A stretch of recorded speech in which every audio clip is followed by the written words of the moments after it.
All right, good afternoon, everybody. Thank you for joining us today.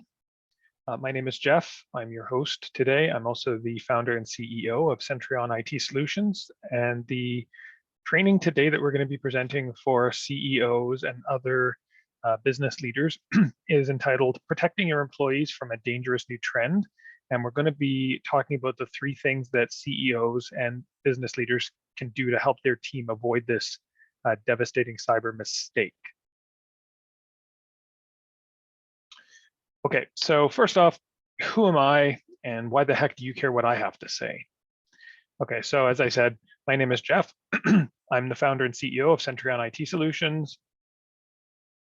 A little bit about my background. I was always interested in computers. I was that geeky kid, anything electronic or computer related with lights and dials. That was me. I was into that. So I got my first computer at age 10, did really well at computer science in high school. I studied computer engineering technology, and I have been active in the IT field since 1998. I've spoken at numerous industry events, and I generally enjoy helping business owners to protect themselves and to use technology to grow. So those are kind of our two core missions.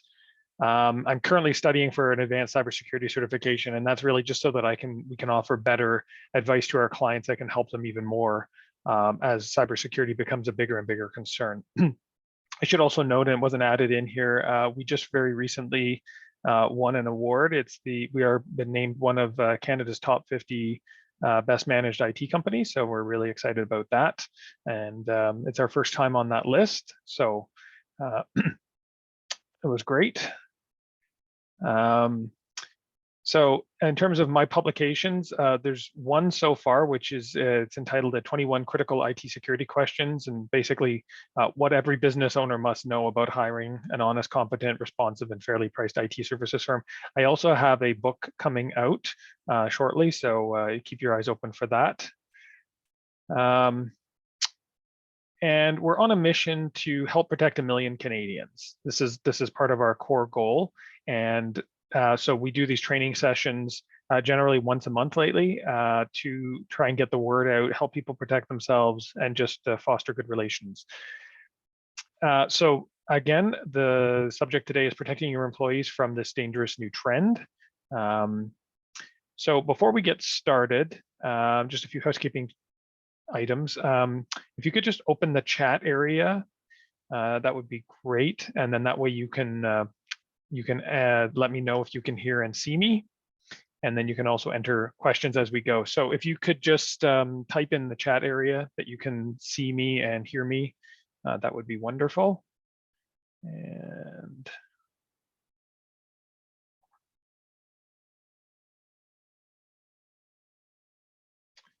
okay, so it looks like, okay, it looks like everything is copacetic, but if you have any questions as we go along, just please feel free to type them in, and then we'll answer the questions at the end. Okay, moving along. So there's a dangerous new trend that's around, right? And so we're going to be talking about the three things that CEOs can do to help their team avoid falling victim to this devastating cyber mistake. So let's rewind a little bit first. Hacking is big business, right? It's a $1 trillion industry, and that's kind of hard to fathom in your head. I mean, at least I find it hard to fathom in my head, $1 trillion. I mean, but so let's just go through this a little bit. So there's a $100 bill, right? And so $1,000, you've got this much, and then $1 million, you've got that much, right? In $100 bills. But going a little bit further, so $100 million, that's basically a full pallet of $100 bills, right? And then $1 billion is about 10 pallets, right? So you got 10 pallets of $100 bills, that's $1 billion. So going one step further, $1 trillion is 1,000 groups of 10 crates or 10 pallets of $100 bills. And you can see sort of relative here, the little guy down on the left side with the individual crate or pallet, and then you can see how much that is. So that's $1 trillion, and that's how much cybercrime is currently raking in, and it's going to be increasing. So cybercrime hit $1 trillion in 2019. And they're predicting that by 2025, it's going to hit $10.5 trillion. So that's more than a tenfold increase in just a few short years. So pretty alarming stuff. So going back here, that's your $1 trillion, right? Okay, so that's $10.5 trillion. So this is how much we're talking about, right? It's ridiculously a lot of money. And then putting it in terms of, say, like country size, right? So there's the States, right? There's China. So that's the first biggest is the States. Second biggest economy is China.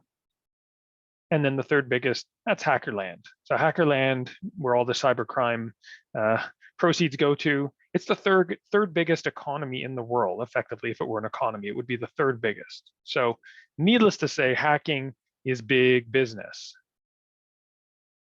Cyber is also big business, right? Just last year at the Black Hat Conference, which is a cybersecurity conference that's held every year, there were 370 security vendors exhibiting their products, right? And they're selling what we in the industry call layered defenses, right? So they're basically targeting sort of different aspects of cybersecurity. As you can see, there are 6 layers of control. Your assets are in the middle. That's what they want to get at. Things like files or records, credit card information, whatever it is that they're after, that's in the center. And then you've got all these layers where you can block people from getting in.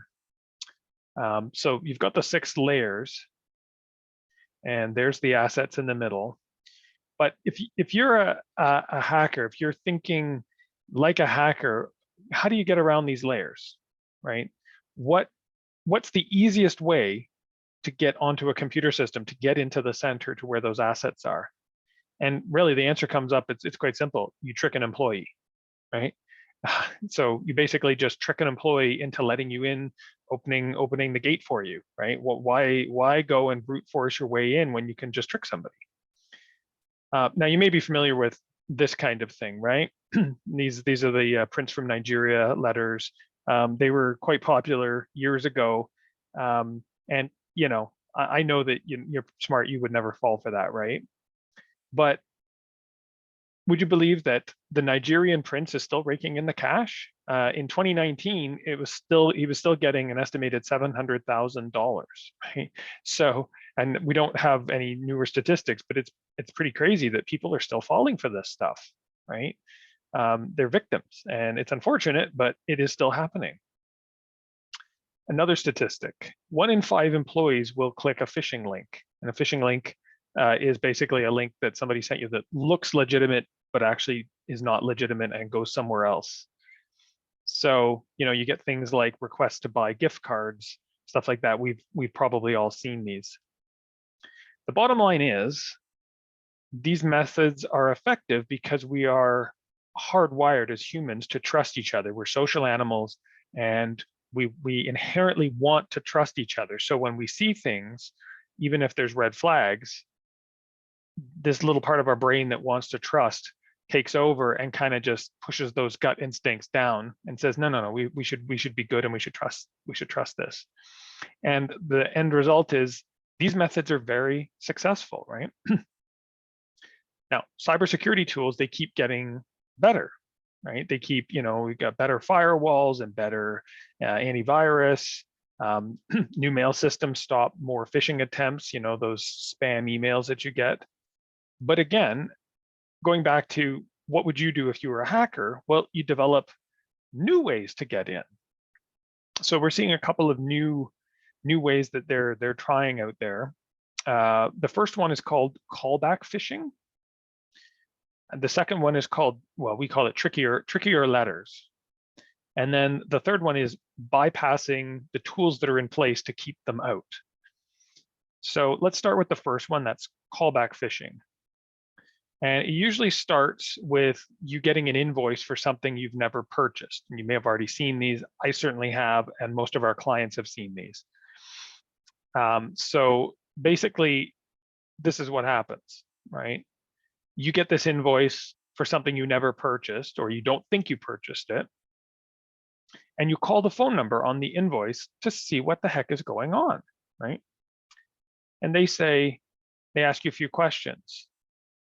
And then they get you to click on a link that they give you over the phone. And again, this is not through email. They give it to you verbally over the phone. And then, that doesn't work. So, it doesn't work properly. Then they offer to help you, right?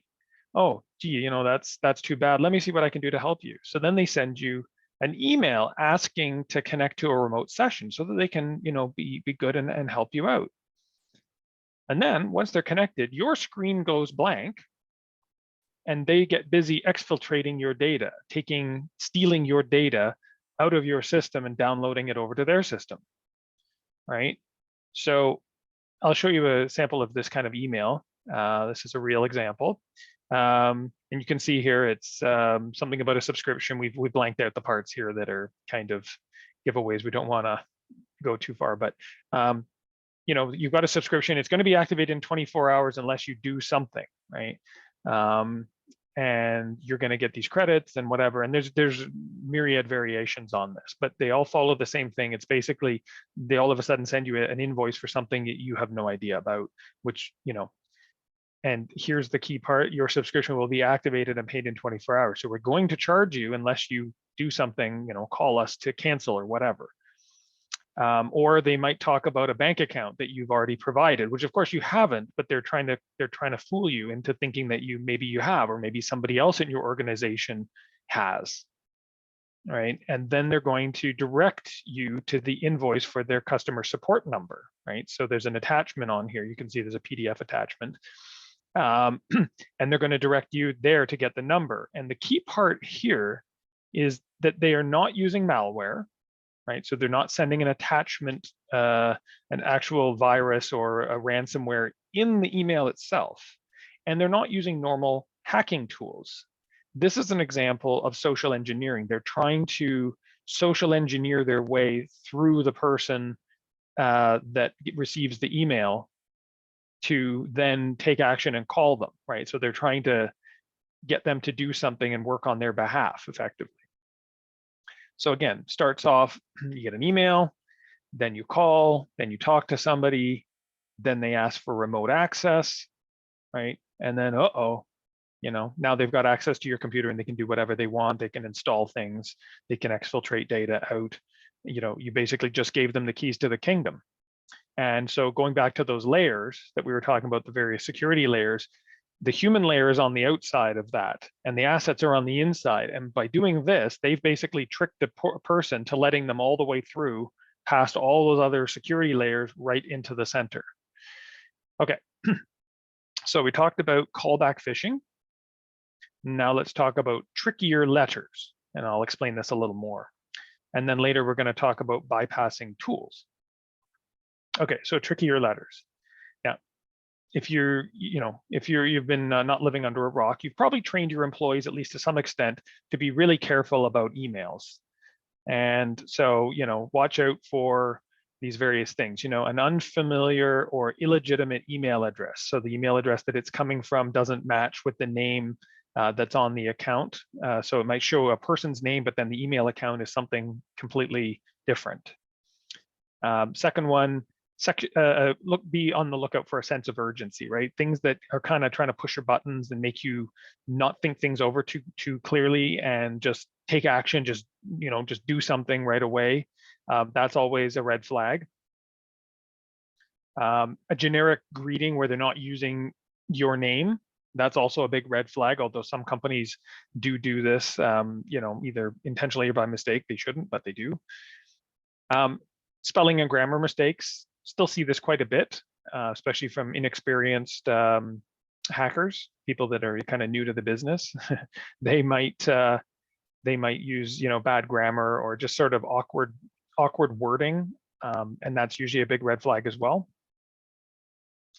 And then you'll get a suspicious link or a link that doesn't match the destination, as you can see here at the mouse cursor hovering over the link, and then you get a completely different web address below it, right? So it's supposed to be going to Security Bank, and it's actually going to malware.com, right?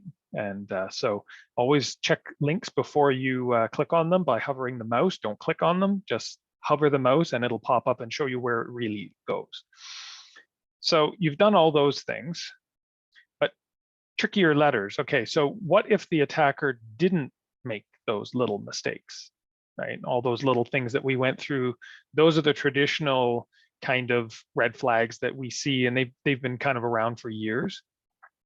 What if they didn't make those? What if the attacker was a master of the English language?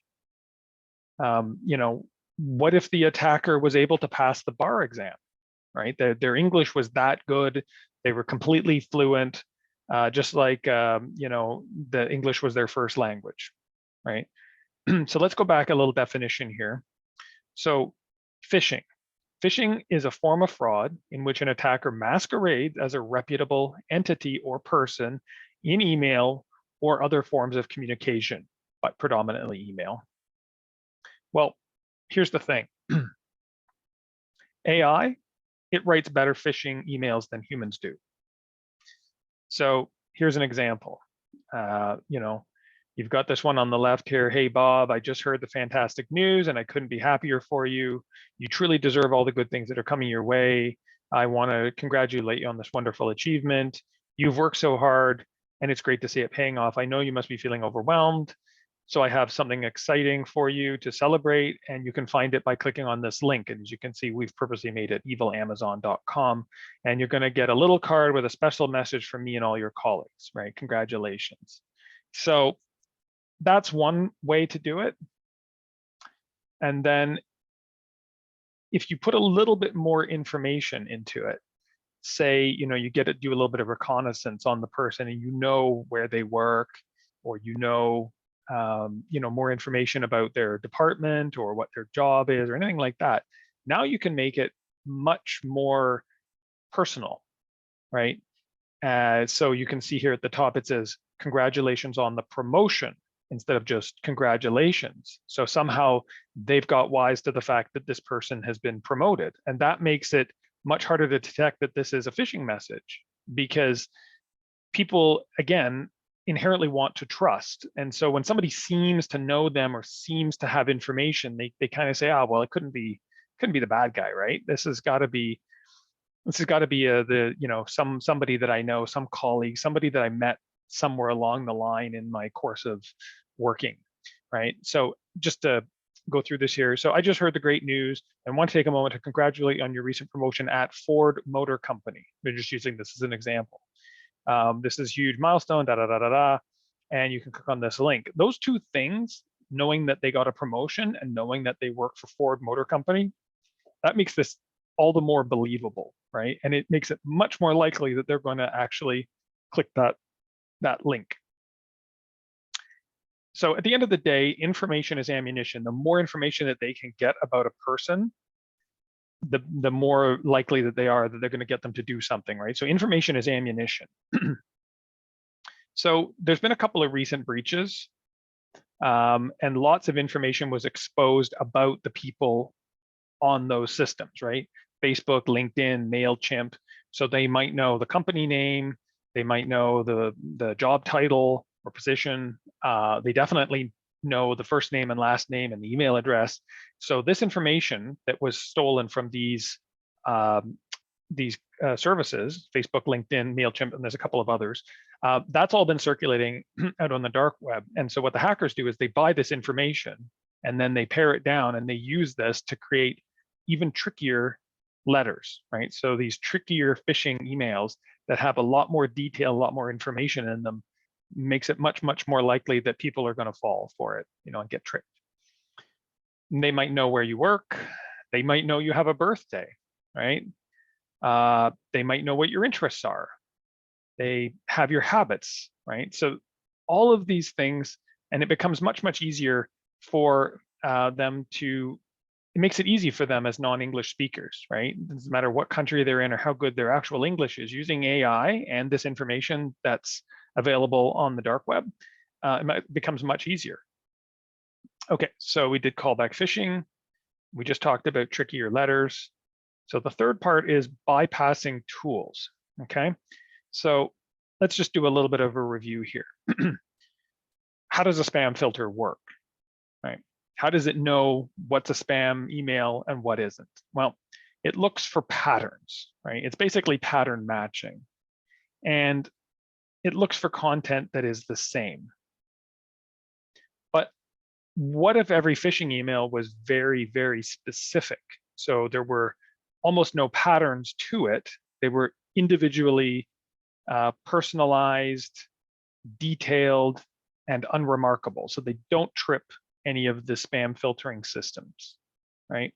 No patterns equals no detection, right? So that means that the spam filter is not going to stop the email. It's going to let it right through to the user's inbox. So, and based on that personalized information with all the detailed information, they're going to have much higher likelihood of tricking the user into letting them through, right? 1 in 5 already let attackers in. We've already talked about this, and that's without the latest AI that's going to make this a lot easier for them, and with the writing of individual personalized emails, it's going to get worse.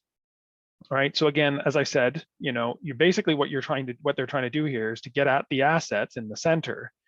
They're basically trying to trick the human at the outside, which is frankly, it's the easiest target for them, right? It's not a technical target. It doesn't have, they're trying to use emotions, they're trying to use information and people's instincts to trust to then allow them right through from the outside of the circle right to the inside, bypassing the perimeter, the network, the endpoint, the application, and the data.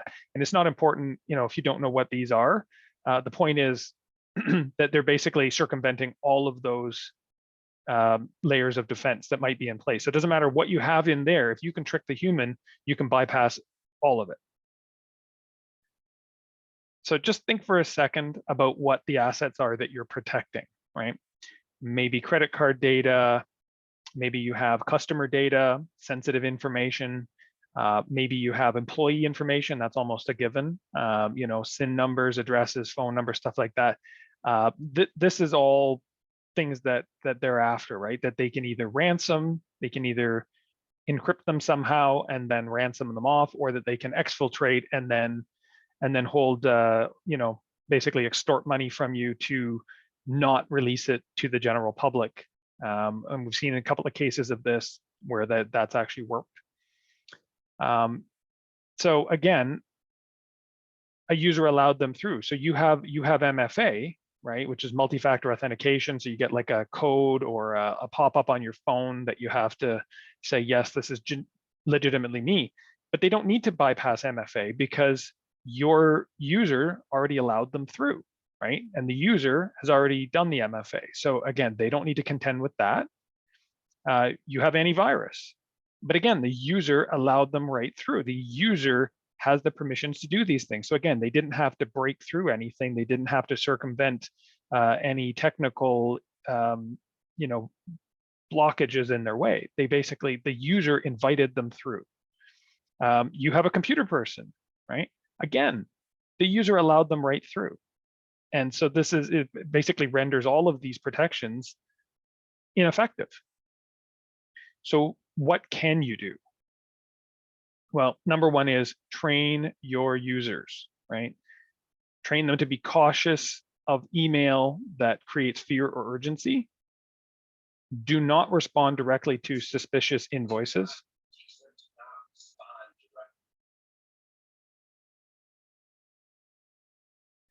And to only use phone numbers that are published on vendor websites, right? So in other words, don't use the phone number that's on the invoice or that's in the email because that is most likely going to be a phone number that goes directly to the person who sent the phishing message, right? It's going to go to the bad guys, and they're going to pretend to be the vendor. They're going to answer it like they're a vendor. And we've even seen cases where they've set up a whole phone system with menu trees. Press 1 for sales, press 2 for service, press 3 for accounting, all that kind of thing. This happens, right? So they're very legitimate. So the only way you can make sure is if you use a phone number, either a known good phone number that you've had on file for years that is not from this specific message, or if you don't have that, go and get a fresh number right off the vendor's website. Make sure it's the real vendor's website. Again, we've seen cases where they've they've made a fake website that looks like, and it'll be like 1 digit different, or there'll be some slight difference in the web address, and it looks legitimate. And again, it'll have their phone number, not the legitimate vendor's phone number. So these are the things you can do. And then lastly, never allow someone to connect to your computer to support you. Caveat here is accept your IT department or your IT provider. And again, make sure it's legitimate, that it is actually them. But do not ever allow a vendor or somebody from accounting in this kind of scenario where they have no reason to actually be in your computer. Never allow them to do this, right? Avoid clicking links in the email. If you can, the best thing to do is to actually copy the link and paste it into your browser, and make sure that you see what it is before you hit enter and go to it, right?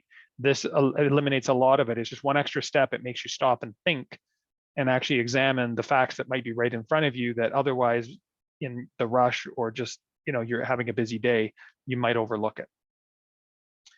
And lastly, share this with your team, right? Don't keep this information to yourself. Please go out, share this with your team. We're all about education here at Centrion. We want to help protect 1 million Canadians. The only way we can do that is if we get this information out there. So what next? What's next? Well, getting all of this stuff right is hard. It's difficult. There's a lot of moving pieces. It's always changing. The recommendations are always changing. The first thing you may want to know is you want to know how you're doing. Like, how effective are the current systems and processes and protections that you have in place, right? You want to know how you're doing. You want to have a baseline. So we actually have a third party that's not from us. They're actually a security company. This is all they do. And they analyze our cyber risk.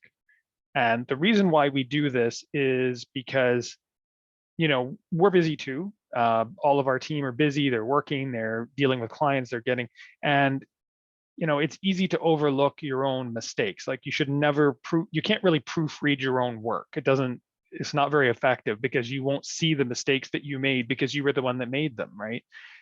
You need somebody else that's not involved to give you that, third party, objective, viewpoint that they have no horse in the race, right? So we have that, and these generally cost. We also have ones that we do for our clients, and the general cost, like what we charge for these analyses to cyber risk assessment, it's about $5,000 roughly. And depends on the size of the company, but it's about $5,000. It can go up to 10,000 normally. However, it just happens that I've purchased 10 of them for my clients, and I have 3 left over that we can use for companies that are maybe interested in working with us and learning what security controls they already have in place and how they're doing. So we're going to offer those up for free, right? Yeah. So you're basically going to get a free executive cybersecurity risk assessment. Again, there's no cost to this. You can go to the website below to learn more and to register for that. So centrion-it.com/analysis. And you can sign up for that. Always also feel free to email me if you're not sure, you have questions. Always happy to help out. You might be wondering, are you the right person for this, right? You're thinking, this is not my job. But the reality thing is, keeping the company secure is everybody's job, and especially CEOs or senior executives, right? It's critical. So pretty much, yeah, everybody is the right person. You're probably also wondering, are you completely protected? All right, I'm already completely protected. Yeah, well, if you're not absolutely sure, if you have any, little doubt in the back of your mind, this is definitely something you would want to look at doing, right? Now, I should mention, we do not need administrative credentials, okay? Uh, we don't leave anything behind. We don't install anything. And the choice is, well, if you have an IT department or an existing IT provider, you can let them know or not. We generally say no, don't. And the only reason is because, of course, the bad guys aren't going to give them a heads up when they're about to attack, right? They're not going to send an email in advance and say, hey guys, we're thinking of breaching your network on Friday at 8 o'clock at night, which, by the way, that's when they like to do it, is typically after hours or over weekends, because they have lots of time when nobody's looking. And they're not going to give that kind of notice. They're going to do it on their own timeline when it suits them, and they will not give you a heads up. So to get an honest assessment of where things really are, without having your IT person or company go in and kind of clean things up that maybe weren't right, we suggest not. And again, this is not to embarrass anybody. This is just, we want to get an accurate assessment. I mean, that's, there's no point in running an audit if it's not going to be accurate. So just to recap, as part of this assessment, we're going to analyze your security. We will meet with you to review the results. We'll give you the third-party report, in its entirety. So again, there's no obligation to work with us or not. We'll give you the results, and we'll even give you some steps that you can take to protect yourself and your data based on what was found. And then you have a choice. I mean, if you want to work with us, that's great. Or if you want to take this information and go to your existing incumbent and get them to do it, that's okay too, because our mission here is simply to educate and help secure people, right? That's the mission at the end of the day. So this is all part of it.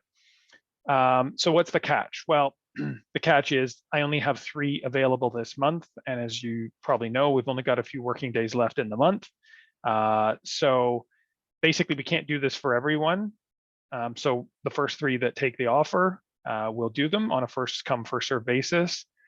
If you are after that, happy to put you on a wait list and see if we have, more available next month.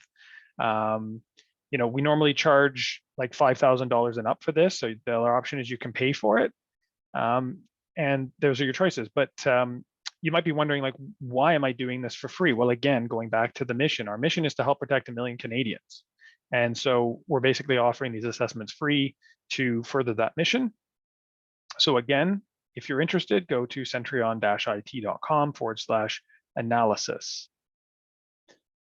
Okay, so if there's any questions, please go ahead and type them in the Q&A.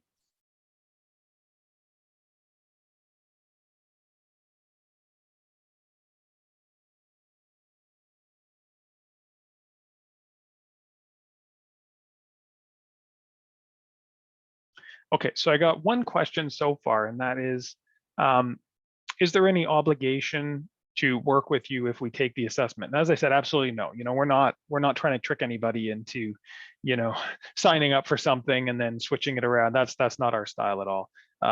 Basically, these assessments are just to get people educated so they know where they stand and they can make whatever changes are necessary. If it comes out for more business for us, we're happy to help. We'll do a great job. That's great. If not, if they want to get an incumbent, an existing provider to take care of it, that's okay too. At the end of the day, the goal is to educate and help secure people. So again, the answer, I guess, in a nutshell, is no. Okay. So the next question, I'm trying to rephrase this here. Basically, they're asking, is it simply that AI is going to make the emails more believable? And I guess, yes, that is effectively what we were getting at with point number 2 about the trickier letters, right? And so the more information that they have, so it's a combination of things, right?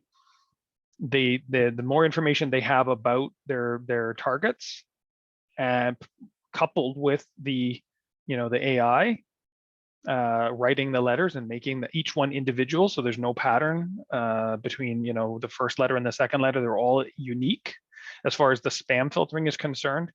It just basically it adds up to a storm where we're starting to see the kind of the tip of this starting.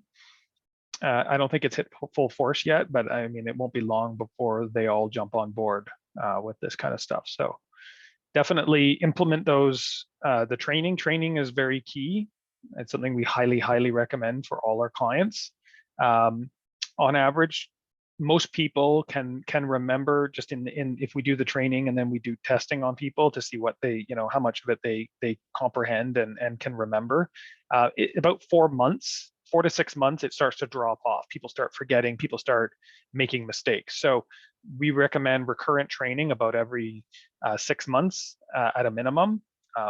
Quarterly or 3 times a year is better if you can manage it. But yeah, definitely at least twice a year. Also because it changes, so the things that we're looking for, the things that we're, trying to train people on, it's always changing. So we have to adapt the training to it. So it's kind of a combination of those two things. And yeah, that's it for the questions. So thanks very much for joining me today. I hope that it was educational and informative.